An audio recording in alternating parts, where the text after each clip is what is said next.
Yes, we got another wave of DDoS attacks happening in the world. What's new about that?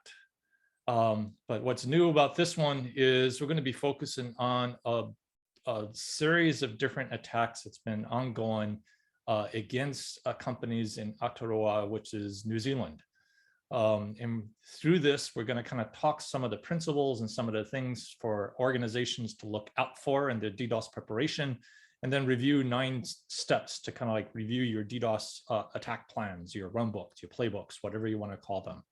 So if you're interested in making sure your organization is ready in case these attack behaviors start being turned on you or your country, this is the session for you.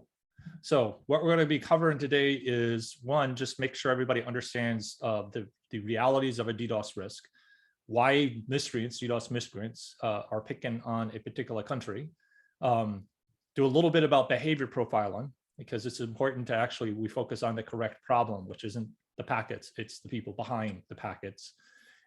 Talk through one of the techniques that have been used not only with DDoS extortion attacks, but we use this round of attacks, which is rotation of the attack. So people understand that. This new Maris botnet, where the Mikatech routers being used as a botnet came up. So we'll review that. But there's more pending, unfortunately, of DDoS problems waiting for us. And then we'll go through the 9 steps to prepare. Always important to prepare for a DDoS attack. So first thing, big takeaway, if you don't want to listen through all this, you're executive leader, you're trying to figure out what you need to do for your company. Number 1, don't panic. DDoS happens all the time. There are ways to go out and build business continuity so you can withstand DDoS attacks. You know, in this session and other materials are there to help you out, all right? And there are teams out there. Second thing is trust your team. There's been many different situations where I get pulled in as a consultant on DDoS work, and the big mistake is the executives aren't trusting the people who are there. And then I start working with the people who are already there to figure out what is the business priorities, what systems need to stay up and running, what things are already in place, right? Trust your team. You want to supplement the team and support your team. Third thing is encourage collaboration with peers, because DDoS isn't taken care of by itself. You can't do it alone on the internet. It's a collaborative effort. The internet was built to be a collaborative effort, and cybersecurity is a collaborative effort, cross-organizational, cross-industry, public-private partnership, all that sort of work. If you don't know who to work with, go to first.org. First.org is a list of all the different CERT teams around the world, both between the countries and governments and private institutions. Right, so check out there. That can give you a good resource of who to call, and they would know other people who can pull in to help. And then give your team time to work. You know, it's like, oh, we got to prepare for a DDoS attack, but then don't stop anything else you're doing, which is a business priority. That's not the way to do it. If it's time to actually go through your DDoS resiliency checklist, give the team time and says, okay, take a day, go through the resiliency checklist, call everybody, make sure everything works, make sure everybody's ready to go, right? Don't say, oh, fit this into your day schedule. You got 8 hours of work and then fit another 2 hours of DDoS resiliency check. That doesn't work, right? So this is kind of like the key things from a leadership perspective, you know, to pay attention to and make sure you kind of like do. If you do these sort of things with your team is going to be prepared for when you know things happen. Second thing is make sure we're working on the right problem. Way too many times. The industry, and I say this as an industry, with the security industry, right, focuses on the wrong problem. Oh, look at all these packets. Oh, look, it's a packet per second. Oh, look, it's a bandwidth per second. It's like, okay, if I'm a sheriff and somebody robbed the bank in my town and I stand up at the end of the day and I start talking about the AK-47 used in the bank robbery and it had a 30-round magazine and, oh, wow, it's really special. They had a painted stock. It was painted pink and polka dots.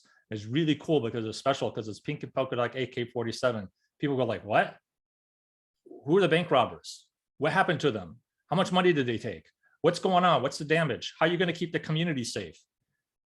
This is what happens with DDoS blogs out there a lot of times, is people focus on the packets and the bandwidth and things like that, and they don't focus on who is behind it. Why are they doing it? What's going on with it, right? Packets don't cause DDoS. People cause DDoS, right? So we want to make sure we focus on the right problem. And the right problem is, who are the sources of these attacks? I like to classify in 4 different big buckets of motivating factors behind it. Cyber criminals are easy, right? DDoS extortionists, ransomware. You know, if you don't pay my ransom, I'm going to DDoS you. People get paid to actually DDoS targets, right? This is kind of like in the crest between the cybersecurity threat and the corporate threat, right? You get nation states, right? They're scary because they're quiet, right? They wait until all of a sudden there's a national crisis, and all of a sudden, boom, things happen, right? So you know, a lot of times people forget the nation states are there, but they're there, right? They're the political, patriotic, radical. I don't like what's going on with particular thing going on in the world, and they stand up. So we see these sort of attacks happen, right? And then the corporate threats. The corporate threats is where corporations hire other corporations to attack their competitors. These things do happen in different parts of the world. And the reason why they happen is because we don't have any checks and balances, right? We don't have ways to push back in society to kind of like, stop these sort of things. So because of that, you got to view the cybersecurity DDoS threat vector kind of like as a force of nature. So when you're building your DDoS business continuity plan, you got to think of it as, what if I ran a business in the state of Florida in the United States? All right. If I run a business in the state of Florida in the United States, you will get hit by a hurricane someday. Just, there's no if, there's when. Florida is a hurricane zone. So if I run a business in Florida, I got to plan for a hurricane. I got to do business continuity of how do I keep my business in operations, everything from insurance to like, what shutters do I put on my business? How do I take care of my supply stock? How do I, all these different things you got to think of, because you're going to get hit someday. DDoS is the same thing on the internet. If you're connected to the internet and you're an organization that is targetable, which most organizations are, I mean, just look at the ransomware. If somebody can figure out how to get money out of you, the cyber criminals will come after you. The only thing stopping people, cyber criminals coming after you, is there's so many rich targets, and they'll go after the ones that give the biggest ROI. It's not that you're not vulnerable because you haven't been hit yet. It's that you haven't been hit yet because people haven't figured out how to get money out of you.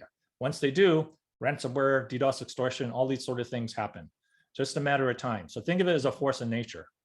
So what's going on with Aotearoa? Aotearoa is the Maori name for New Zealand. And for some reason, there's one or many different miscreants who have been picking on them. Now, this information I'm sharing here is TOP green information. It's pulled out of public sources, things that have been published in different articles and blogs already. And that's intentional, because there's also TOP amber, TOP red stuff that goes on because the community collaborates and investigates to go after the bad guys, right? So this is kind of out there. But one of the key findings that we're finding out is that, really look at the run book. You're going to hear this theme over and over again. Go back and look at your playbook just to say, hey, I got a DDoS playbook. It works. It may change, because one of the things that we're finding is that, and I'll talk about this in the 9 points, is that the environment changes all the time. Your business environment changes. The way we live in a state of the internet where everything is changing. So what you did 6 months ago for your DDoS resiliency plan may not work today because your business grew, new applications started, new things happened. All right. So this is kind of one of the things where this presentation is a good opportunity for any organization to go out there and say, hey, let's do a quick review. Right. If this happened to, a bunch of organizations inside in New Zealand, what can we learn from? What can we go out there and check our plan and make sure we're up to date and ready to go? Remember, like, hurricane's going to hit you sometime. Now, a good article read is Ian's article here. Ian's article I relied upon. He did a really good article write up on it about these ways of attacks. Right. We did have we expected DDoS extortion attacks. Right. So in Q4 of 2020, we had this big wave of different extortion crews hitting lots of different businesses. Right. This is kind of different. This is different from what happened before, because New Zealand, some of the organizations in New Zealand were targeted during those Q4 2020 attacks. This one is a little bit different with it. Now, remember, one of the things I said is collaborate within the community. If you go to first.org and you look up on New Zealand, what you find is NZITF, which is the community down there. So if you are around the area or you're in New Zealand and you're watching this and you're not part of the NZITF, I strongly suggest joining NZITF, right? Because that's a community. Remember, DDoS isn't stopped by individuals. DDoS is stopped by a collaborative community, public-private partnerships in these communities together. So this is your community down there, and they're the ones who are actively collaborating within the New Zealand community to push back on this stuff. Now, what happens? If you go back to Ian's article, one of the things I liked about Ian's article is Ian kind of like went through and says, what's going on? What's these guys, they don't match behavior, because, you know, we get DDoS where state actors want to disrupt the neighbors, right? So, you know, nation state attacks. We get criminal gangs wanting to extort companies. We get ransomware gangs who do what I call incentivization. If you don't pay your ransom because I have your data, then I'm going to incentivize you by DOSing you, right? You got DDoS advertisements. Sometimes people, hey, yeah, I'm a DDoS booter. Come to my service. You know, if you want to take out a game, like, you know, they'll do that advertising for gaming stuff, and they'll do an attack and brag in the black dark web, and then, you know, that sort of thing. There could be individuals who are doing it for ego, right? Hey, look at me, I did this. They could be for gaming. It could be a commission DDoS. Somebody can pay somebody to take out the competitor, right? It could be a nation state trying things out. And the thing is, with all these sort of things, it didn't fit. You know, a bunch of us, you know, would look through the behavior patterns on the DOS traffic and nothing fit. And that's what Ian is sharing in this article, is it didn't fit any of the patterns, which, you know, raised a flag that says, hey, we should take a look at things. So one thing that's out there is these attackers are persistent. This hasn't been going on like once or twice. This is like, you know, it keeps on going and going and going. The attackers do shifting patterns, right? So the attackers go from one protocol to the next protocol, one target to the next target. There'll be pauses in between. They'll go like, okay, all right, that didn't work. So 10 minutes later, let's try something new, right? They'll move up, what I call vertical target. So they'll hit the target, that doesn't work. Let's go upstream to the next place, right? Which could be a DDoS protection tool or an ISP. Let's hit that. Okay, let's move up to the next one, or let's move laterally over. They did use Mikotech routers, and they also used the Maris one, but it wasn't all that. Like some people says, oh, it's all Maris hitting it. It's a variety of different things. So it's really strange because they're not giving up, they're persistent. And we haven't seen persistent attacks like this behavioral-wise, and this is used in Akamai surface area. Like when you talk about what you see what you can see based off of either collective intelligence or what our surface area is. So like Akamai, you know, we don't see a lot of, you know, this sort of like persistent over and over and over again, you know, sort of a behavior patterns. A lot of times it's like, you know, whack you and then move on, or DDoS extortion, or related to like, oh, we know why they're doing it. It's like a gaming app, like, you know, we'll get gaming companies and things like that that get hit with things like that. So we can track it to a particular behavior, all right? And this is puzzling, this is head scratching, which is why the concern is why they get ready with it, right? Because why they get ready with it, you know, some of the blogs are talking about it's this particular botnet, it's this part of packets. That's not the problem. The Maris botnet's not the problem. It's not the concern. Now, yes, let's take down the Maris botnet, and organizations are working together to collaborate to dismantle that particular tool, right? Let's take away the AK-47 so that tool can't be used. But the problem is this persistent behavior is a threat actor that could be pointing at something else, right? What if they picked another country? What if this was a dress rehearsal? What if this persistence was emulated by other miscreant peers? Like other people say, oh, well, somebody did that, I can maybe do the same. What if this was part of an escalation process? What if it was, you know, we don't know why. We don't know it's not normal behavior problem, which is why we're doing this recording in this session so people kind of understand what's going on, and they can go out there, review your playbook, get ready, talk to people, you know, just in case. Because this is one of the things, like the 7 habits of highly effective criminals is one of the tools that we've used as a behavioral tool. And principle number 2, don't work too hard. You know, good, successful cyber criminals don't work too hard. And whoever the threat actor or actors behind this attack, we're working hard. They weren't just sitting down and go like, oh, one thing, or use a boot or a stressor, things like that. They were working hard. So it's a little bit different with it, right? So on it. So if they're working hard, you know, they're working around the attack. In other words, they're looking, right? So this isn't just so much as, you know, I throw something and walk away. This is like somebody's going like, I launch it, and there's a human being, and they're looking at the results. All right. And in past DDoS workshops, like we saw these sort of attacks like between 2002 to 2010, where you get these miscreants, and this is like pre-Bitcoin, you know, where it became easy to extort money. But the miscreants would sit there and they'll be actively monitoring that the backend telemetry. Roland Dobbins and I, a colleague, we call it the DDoS QoS. You know, is there DDoS having a correct effectiveness of what they think? And so this is kind of like a blast from the past, which raised a flag because we haven't seen it in a while. It's not new, but it happens, right? And this goes through where this attack rotations. Now, attack rotations are increasing, right? We saw these with these DDoS extortionists a year ago, and now we're seeing it with this. So one, DDoS behavior profiling. I keep on mentioning this. What do we mean by that? 7 Habits of Highly Effective Criminals is like a behavioral profile technique, right? And there are others out there to do the same sort of stuff. If you talk to law enforcement, all right, law enforcement will say, yes, we do criminal behavior profiling. We got to understand what's in the head of the criminal. If we want to catch the criminal and we want to put him behind, you know, put handcuffs on him and put him behind bars, they actually profile. Here's the characteristics of the criminal. Here's the actions and behaviors they will do, right? So this is not a new concept. This is right out of criminological patterns. This is right out of like intelligence work, things like that. So this is a good starter. This kind of is a technique. The 7 Habits is a good technique that you can start with, and people have used for years. And there are other techniques. This is where team of law enforcement goes in, because you got to remember what the objective is. The objective is we can, you know, with enough public-private partnership and private-to-private collaboration, go after people, right?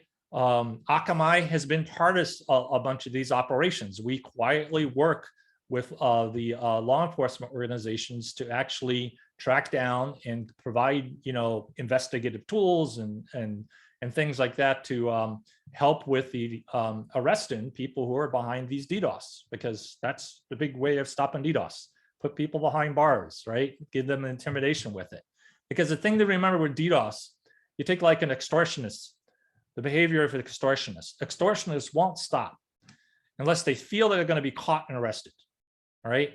Or they feel like they're getting a risk, like that somebody's tracking me down, right? And then they go hide, right? Or they're not making enough return on investment. So these sort of factors are why, for instance, we in the industry highly recommend don't pay the extortion, because if you pay the extortion, you're contributing to the ROI of the criminal activity and they continue. But if they find they're not making any money doing DDoS extortion, the criminals will go and do something else. Okay, they're doing ransomware now, all right? So they're doing something else. It's still a criminal problem out there. You still need to stop them by arresting them. But these are some of the factors of why you stop DOS attacks. Tools like Akamai's Prolexic and Kona and Edge DNS and all our different tools out there, what they do is they provide business continuity resilience. It doesn't stop the attack. The attack is just absorbed by Akamai so you can keep your business up and running as a full functional service in the middle of the attack, all right? The attack is still going on.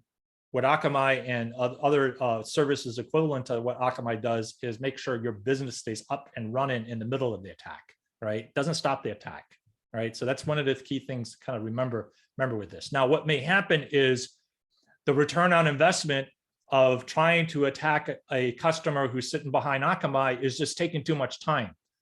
Remember, principle, don't work too hard, all right? So if they have to work too hard to get through the Akamai defenses, you know, and it's not working to get through the Akamai defenses, then what do? They move on, right? So that's kind of like, you know, then the attack stops because the ROI isn't there and they move on. How do you really stop it? Go arrest the people, right? Now, behavior spotting with this is like, for instance, one of my colleagues, Todd Emmons, wrote this blog, which is a really good blog where he did a survey back in May. In May, we had another extortionist crew pop up, right? And this extortionist crew, you know, was a good example of going through and doing a profile with it. So what Tom did in this blog is he actually mapped out where you can profile the tools and techniques that we're using. So in other words, you can go through and say, here's a method of operation by the attacker, and use a method of operation, an MO, right? You may have heard this in police shows, right? Oh, what's the MO? Well, there's a DDoS MO. Again, we're not focusing on the tools, using tools to focus on, here's the method of operation to figure out who the people are. And so here inside Akamai, Tom was sharing, here's 4 different classifications. We're seeing different types of MOs of different crews, DDoS extortionist crews. And so he was, this is a good article to look through as another example to look into behavioral profiling, right? So what we look for in behavioral profiling is, are they focused on one application? Are they moving between ports? Are they moving between protocols, right? This part of the MO sort of stuff. Are they doing IP address rotation? Are they doing things like carpet bombing attacks where they're spreading across the range? Are they doing, rotation to apps, which I'll talk about rotation in a minute? Are they changing their patterns? Are they targeting obscure services? Like one of the things in the DDoS crew a year ago in 2020 is some of the targets, they really did intelligence and scouted out, and they hit some of the financial services, obscure services. In other words, things that people would never think about, right? And they whack those too, right? And so they figured out where the critical services are. And then are they hitting your DNS? Right? There's other sessions I'll be doing on really protecting your DNS. So you got to really take care of taking the DNS, because it's always a soft underbelly. It's always the forgotten service, and it's easy to whack. And the miscreants know that, and the miscreants go after it. So you got to protect your DNS authoritative service. Now, I mentioned attack rotation. So this is kind of like every time I do one of these, I like to share a tidbit, a kind of knowledge point of what we use, with different terminologies. So attack rotation. So what is an attack rotation? A lot of the early days of DDoS work, and my work with DDoS work goes back to the early 90s. And I really, being ex-military, you look at DDoS work and you get reminded with electronic warfare. So a lot of the terminology that we use in the DDoS community is from electronic warfare, right? And rotation in electronic warfare is when you're moving between frequencies. I jam a particular frequency, and then me as a defender, I move, and then you move your jamming around, right? So you got this attacker defender as you rotate the frequencies around as you go through your different rotation cycles. And then you do these different interleaves and a whole bunch of other stuff that happens in electronic warfare. But this is where the phraseology came from. We kind of pull on from the electronic warfare world. Now, one of the principles in electronic warfare that we use a lot in building DDoS resiliency is make it where it's really hard for the attacker to figure out how to attack you. Like, here's an example. In Akamai, our Edge DNS infrastructure absorbs attacks all the time because you have this waves, you get each named server that you get isn't really a named server. It's each of them is an Anycast cloud. So you get access to 6 Anycast clouds. Each of the Anycast clouds has between 9 and 19 regions spread throughout the world. So you get a whole bunch of capacity spread all over the place. And the attacker says, how do I actually get all the packets to hit that one place? And if I hit one place, it doesn't, the system works around it. Okay, maybe I can do BGP hijacking, because as we've seen in the industry, BGP is coupled linked with your DNS. And if you don't design it right, then you can have problems, right? Well, Akamai, we expect people to hijack. And if they try to hijack one, they may get one region and we immediately see it and it gets worked around, but you can't impact everything, right? So you make it really hard to do. So that's our Edge DNS service. And that's how that thing is set up to be resilient. And the attacker scratches their head, but they still attack. So Edge DNS becomes a really interesting tool for DDoS detection, right?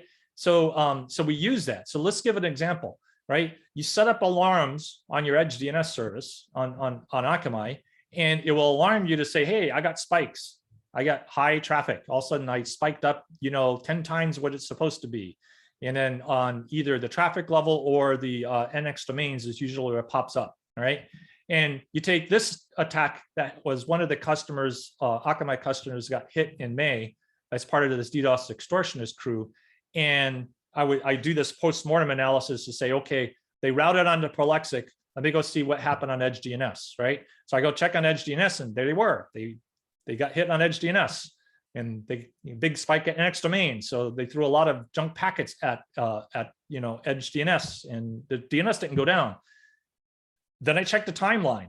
So on the top, you got edge DNS. You see the spike there. They got hit. At the bottom, you see Prolexic. This is the routed on. When you route on, when you're off of Prolexic and then you move on to the scrubbers, you get a spike. You get an initial spike because all the traffic's moving. All the algorithms kick in. It stabilizes, and see it stabilizes down there. But notice the time difference, right? This is kind of like an example of a rotation. The attacker tries one. Let's hit DNS. Okay, that didn't work. All right, let me hit the data center. Boom, kick in Prolexic, right? You get this rotation going on there. Now, the detection tool saw this. So this is something that, we're working in a SOC where we can say, hey, let's use edge DNS as an alarm. Maybe we can route on even quicker with it. So this is some of the things where the fun thing about Akamai is we're tapping into all this telemetry, working with our customers with it. But one key thing to walk away with is to understand with attack rotation, the attackers, we really saw it last year, and it continues on here, and it continues with the New Zealand attacks as they rotate. Let me hit one service, rotate to the next service, rotate to the next service, and try different things, right? So this is part of looking at your playbook. Your playbook may only say, let me protect the data center. Should be looking at more. Let's look at my APIs. Oh, my APIs are no longer in my data center. My APIs are moved up into the cloud. Okay, do I have protection on those? Or, where's things on the edge? Things shift around. Your organization is not static, it's dynamic. And especially in this environment where you're moving things in a hybrid environment, multi-data centers, multi-clouds, multi-edge, right? With the 4G, the 5G, all the things going on with the mobility, everybody working from home. There's a lot of dynamics in there. So that's why I open up the playbook and look through the playbook, right? That's this sort of stuff.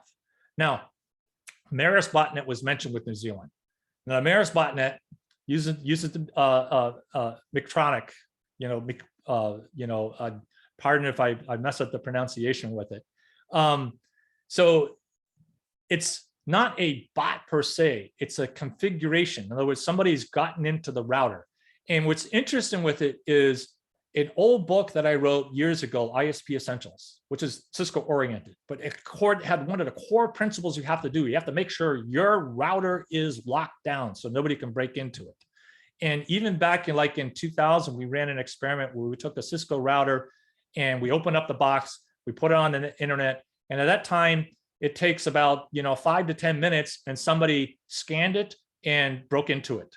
And so that was a motivation to get, where Cisco, we changed, because I was working at Cisco at the time, we changed the default modes of how you actually, when you take the router out of the box, the security mode, right? So you couldn't do that anymore. But I heard with this particular router, they say, oh, it's about 2 minutes. If you take it out of the box and you plug it in the internet, it's about 2 minutes. And then if it wasn't patched with the old 2018 fix, then you're owned.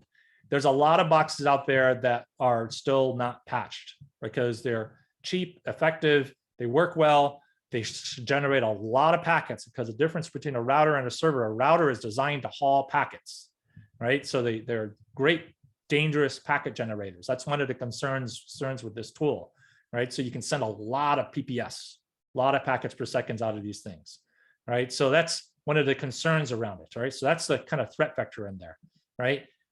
There's some good reading article on here. So when you download the PDF and kind of check these out, you can look at the different articles on it. But what do you do if you're an IT organization and you need to take care and do I have this threat on my network? Well, easy.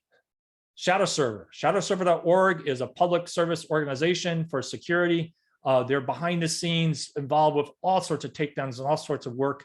They provide a daily report to any organization that signs up with domain names or autonomous systems. They'll authenticate you, and you get this wonderful daily report of all these, not only scanning the internet and scan your infrastructure, but all the botnets and malware and a whole bunch of telemetry that they collect from all the different takedown and investigative activities, and it all compiles together, and it gives you, I think 120 different types of reports could be reported to you.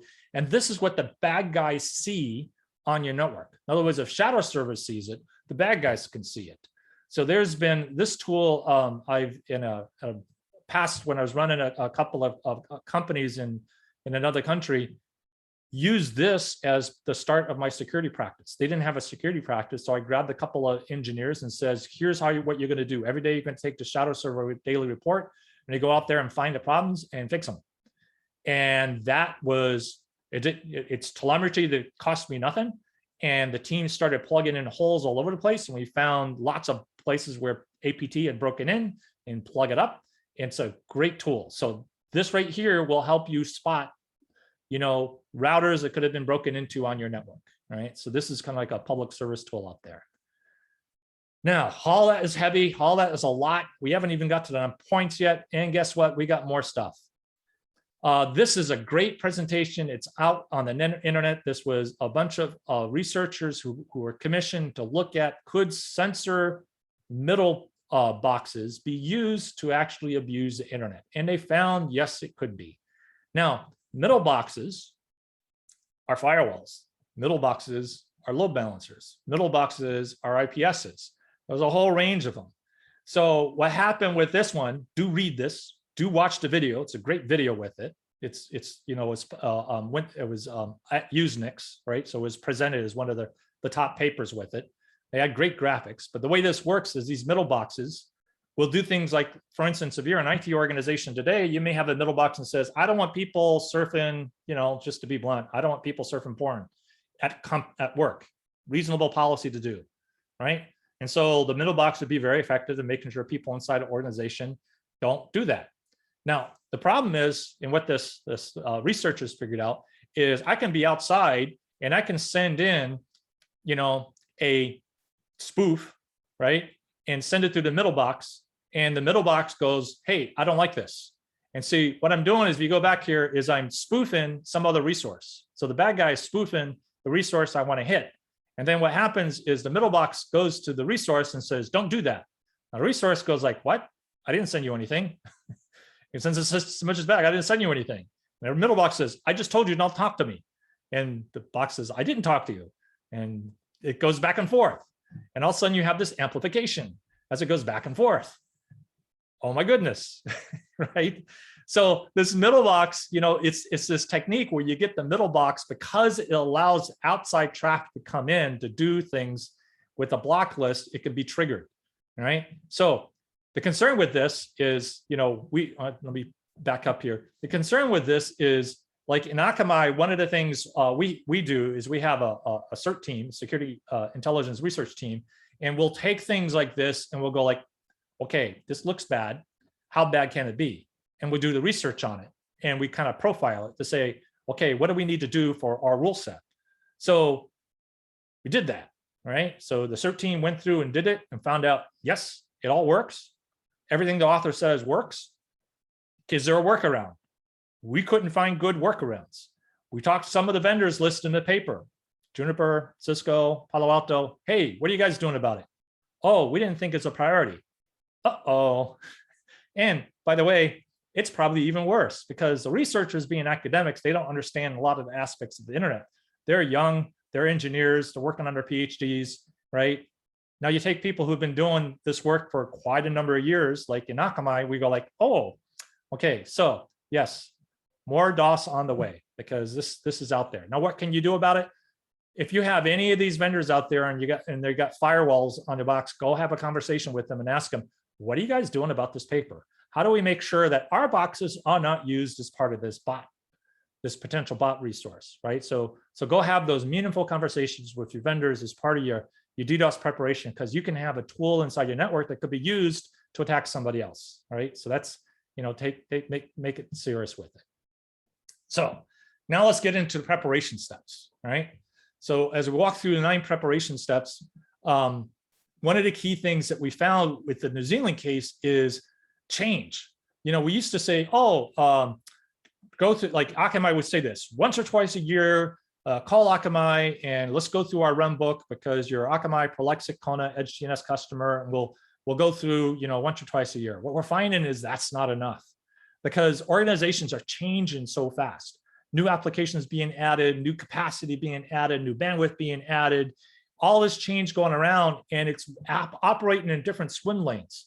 The network team and the application team a lot of times, in a large organization, they're not in sync. They're not talking to each other. They're doing their job. The applications are growing, expanding. The network is growing and expanding. The capacity is growing and expanding. And your DDoS plan all of a sudden, in 3 months of change, doesn't work anymore. And then you get hit and you find out the plan doesn't work anymore. That's what we're trying to prevent. So that's one of the things that we want people to kind of like be mindful of that we're discovering is, once or twice a year isn't enough these days because of the changes that's going on inside the organization. So whenever you see this big alert like this one right here, go through these 9 steps. These are 9 steps of let's go through the plan. Let's call people up. Let's make sure all the phone numbers work. Let's check our capacity. Let's make sure that everything's ready to go. Doesn't hurt. Take your team, give, again, executive support, give your team time. Says, okay, take a half a day, go through the plan. We just saw this in the news. Let's make sure it doesn't happen to us. Go through the plan, make sure everything's all ready to go, right? Because by doing this, you're making it harder for DDoS extortionists and DDoS attackers, because you're making it make them work too hard, right? That's the key thing. If they have to work too hard to go after you, what do? They go away. They move on, right? Return on investment is important. They don't want to work too hard, right? So number 1 on the list, really, really, really look for the single points of failure. And this is really critical because a lot of times people just look at the front end. They look at the back end and a couple dependencies behind it. DNS is obvious. Cloud connections, APIs, backend database links, right? Origin connections, all these sort of things out there. And what we saw in the 2020 Q4 attack is that attack crew, the primary attack crew, did the research. They didn't just say, I'm going to hit somebody. They did the research. They scanned the network. They did the intelligence because we can tell based off of target by target what ports they went after, what services they went after. And then they knew how to actually send the extortion letter in, right? So if attackers know how to do this sort of intelligence, they can find these couple dependencies and surprise, right? So find them before you do. And you really think out of the box. Really good thing to look back is the report, I'm looking for the audio recording of Frank Borman testifying in front of Congress, where Congress for the Apollo 1 disaster, was somebody asked Frank Borman, so what really went wrong at NASA? And Frank Borman's response was, we had a failure of imagination. Failure of imagination. We never imagined anything like this happening. That's why it happened. It was a major design flaw. If we actually stepped back and actually thought out of the box, right, we would see it. And that's the same happens with the Titanic, with Donald Rumsfeld talked about with the Titanic, the unknown knowns. The documentary, is a good thing to look at. So all these are hyperlinked. So these are good things to kind of look through when you get the PDF of this and kind of like click on them and check them out, right? So it's the failure of imagination, right? So let's give an example of a failure of imagination. We're pushing lots of stuff to the cloud, lots of stuff to the edge. Oh, it just works. Let's push it to the edge. Many, many times I'll get pulled into talking to customers and they'll pushing things to the edge and they'll have like Arcona or Prolexic, for defenses, or they'll have Ion. And then they have 2 DNS servers sitting there in their data center behind 1 firewall. That's the minimal requirement. The IETF RFCs require you to have 2 name servers publicly visible on the internet. That's the minimal requirement, but it's the minimal requirement. And if you put 2 of them behind a firewall, guess what it is? It's a DOS target. And this whole setup with the edge or the whole setup with the cloud doesn't work if I take out your authoritative DNS. So I take out these paths, nothing works, right? So whatever you pushed out to the edge, so this is an example of a coupled dependency.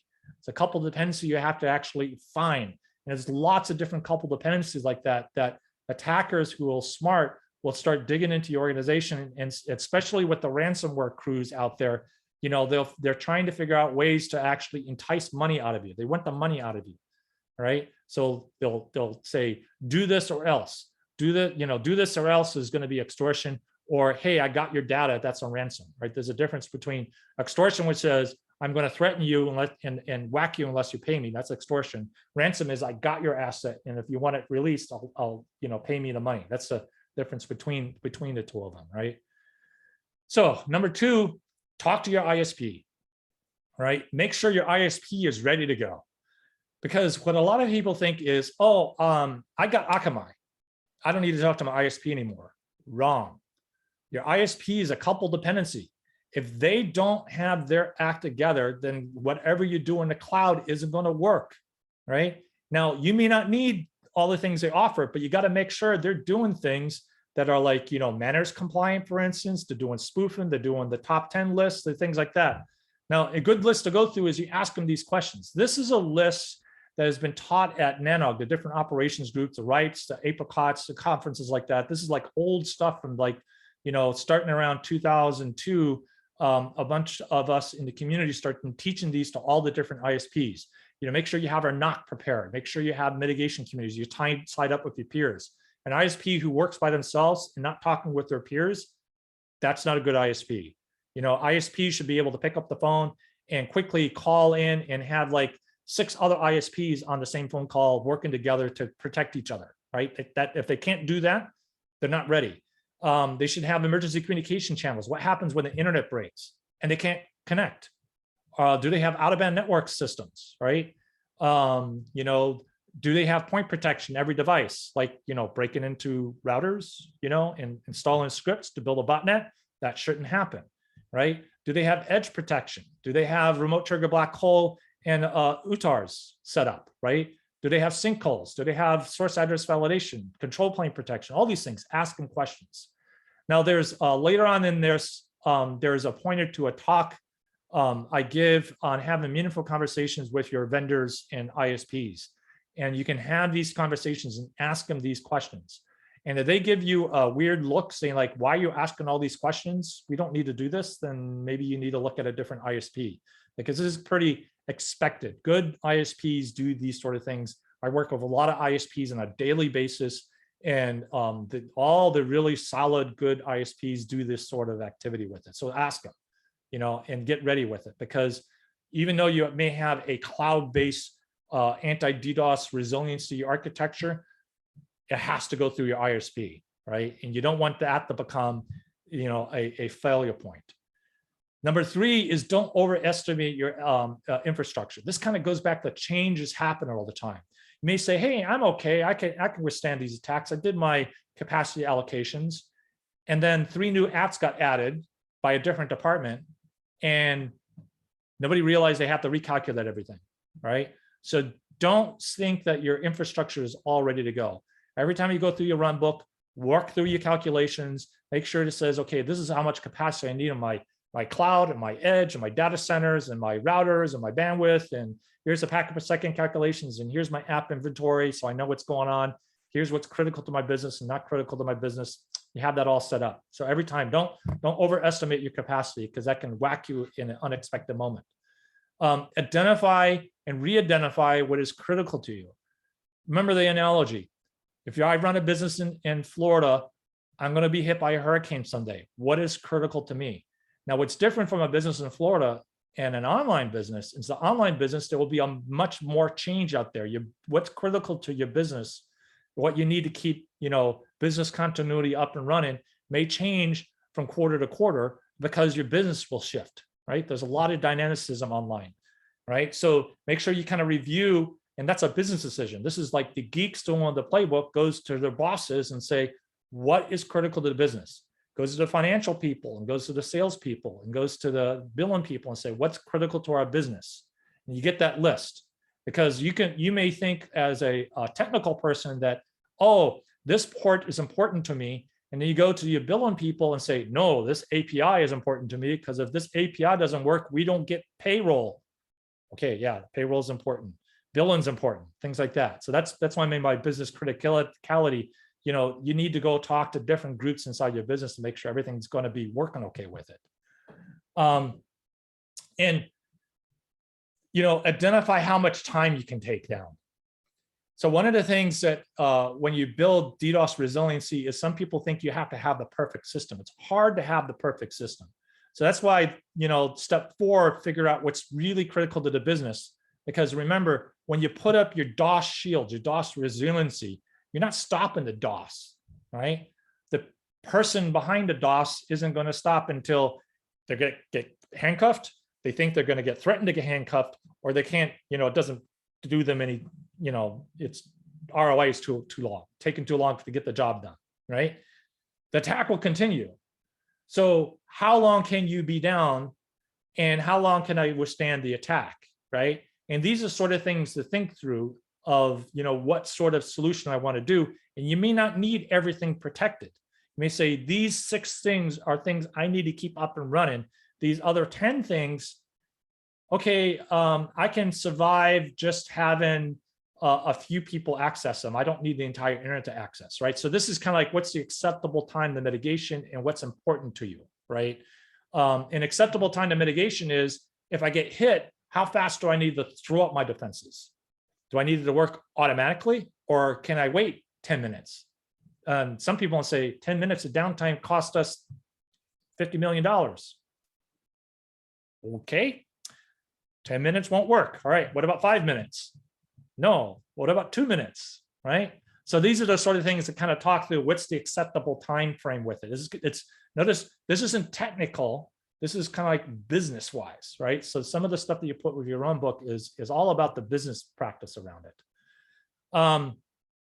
The next thing is deploy your services before it happens. Now, yes, there are companies like Akamai has it. We have an emergency security integration program. You can call us up and say, help, I need help right now. And then we have a whole bunch of engineers jump on. We have a blanket contract.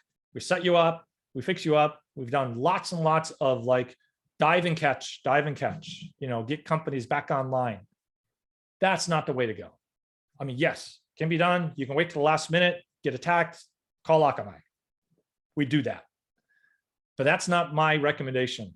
My recommendation is, let's get things in place before it happens, because that emergency on board is like super, super stressful, right? It's, let's not have DDoS to be such a stressful operation. If you have a good checklist, a good playbook, you can actually go through and write these things out and plan through it. And you can still use Akamai as an escalation path.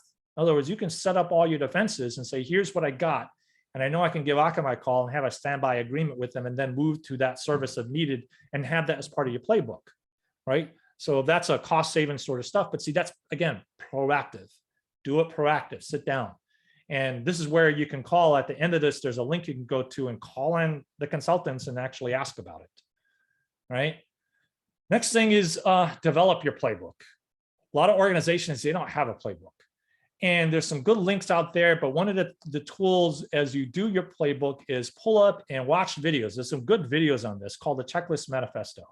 And Checklist Manifesto really transformed a lot of operations in Silicon Valley, because when that book came out, and the book came out from a heart surgeon. The author is not a techie. The author is a heart surgeon. And it's brilliant to listen to some of his videos. He's got a TED video that walked through. It's worth listening to, about the value of having these checklists, playbooks, run books, whatever you want to call it. And for me, from the, he talked about the origin of it from as a medical professional, but I came from the military world. In the military world, we have checklists all the time. We were, graded on our checkbooks. We had to go through and do exercises with our checklist to make sure that they're all working properly, during exercises and stuff like that. And then when stuff really happened, they really paid off, right? A lot of the times where I was in the middle of a crisis, or my team was in the middle of a crisis in the military, those checklists came in. So every organization I've been in, where's our checklist? Where's our checklist? Where's our operation plan and how we're going to do things, right? Then number 8 is ensure your operational readiness. You can have like, hey, 2 or 3 people go through the checkbook, and is that okay? But what you need to do is pull in a team and say, let's go through a tabletop exercise. Let's go through the checkbook together. Let's have in, like for instance, let's go through our DDoS resiliency exercise as a tabletop and make sure PR is there. Give an example. When I shifted from Cisco to Juniper Networks and took over the security incident response team in Juniper, the first thing I did is, after being onboarded, is I went up to the PR person, the head of PR, and says, you're now part of my CERT team. She goes like, what? Says, yes, because if something happens in the next 2 hours, you're going to be the one talking to the press, right? If you get DOSed who's going to talk to the press, right? So the purpose of the tabletop exercise isn't just going through the technical part of a DDoS exercise, it's going through the business part of the exercise, right? So it's putting it all together. And that is very valuable because then the technical team will be listening to the business side of the house and realize, oh, we may be missing things. We need to adjust the playbook because of different things that we're hearing from the tabletop exercise, right? So ensuring operational readiness is important with it. And you call on your vendors with this, right? So this is something that Akamai offers with our managed security customers, but you can call up and pull in your vendors as part of this review. Very important to do that. The most impressive thing I saw with this was in 2000. I was teaching this concept of doing this tabletop exercise in '99 at a talk, and colleagues over at CNN were part of that talk, and they put it as part of their playbook, their exercise. So right before the 2000 elections, a month before the 2000 elections, they had telemetry that showed them they were going to get attacked. Right. So it was, tools that here, I'll teach you how to put tools in to look for the intelligence, the scanning of the network to show that there's increased activity and the bad guys are getting ready to hit you with a DOS attack. And they pressed the button and they activated their tabletop exercise and they called up all the vendors. And it was really interesting. They called me up and says, Barry, we need you part of this call. I go, what's up? It says, we see that we're going to get hit. It's probably going to be during the 2000 elections and probably election night because that's a compelling event. What best time to attack, is during the elections, right?